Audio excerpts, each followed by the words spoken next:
নির্বাচনের আচরণ বিধি লঙ্ঘনের মহোৎসব চলছে, যেভাবে প্লেকার্ড, যেভাবে জনসমাগম হচ্ছে, এগুলো আপনারা নিয়ন্ত্রণ করতে ব্যর্থ হয়েছেন।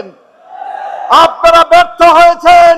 রোডম্যাপ ঘোষণা করার পরে একজন সংসদ সদস্য প্রার্থীকে গুলি করে হত্যা করেছে, এখন পর্যন্ত তার খুনিকে গ্রেফতার করতে পারেন নাই।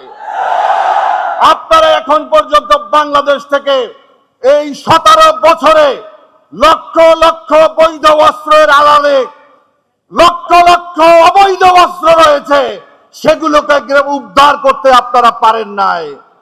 আমরা একটা গুলি করা দেখেছি, আরো কতগুলি সামনে আছে আমরা জানি না। আপনাদেরকে দায় দায়িত্ব নিতে হবে। আপনারা শুধুমাত্র রোডম্যাপ করে আপনারা আমাদেরকে ছেড়ে দিবেন, এভাবে চলবে না। আপনাদেরকে কঠোর হতে হবে। কোন বিশেষ দলের যদি আপনারা পাহারাদারের ভূমিকা পালন করেন, এদেশের মানুষ বসে থাকবে না। 5 তারিখে যেমন রাজপথে নেমে এসেছে, আপনারা দেখেছেন গত কয়েকদিন আগে হাদির জানাজাতে কাউকে দাওয়াত করা লাগে নাই, পঙ্গপালের মতো মানুষ ছুটে এসেছে নিজ দায়িত্ব থেকে। বন্ধুরা আমার বক্তব্য শেষ করব। আগামী দিনের আমাদের একটি আন্দোলনের অংশ হিসাবে আগামী নির্বাচনকে আমাদেরকে নিতে হবে।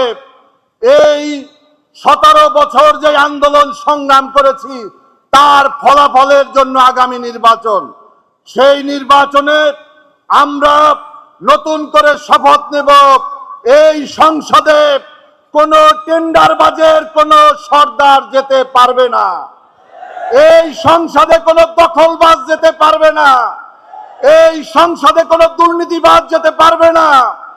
এই সংসদে কোন চাঁদাবাজের দোসররা যেতে পারবে না।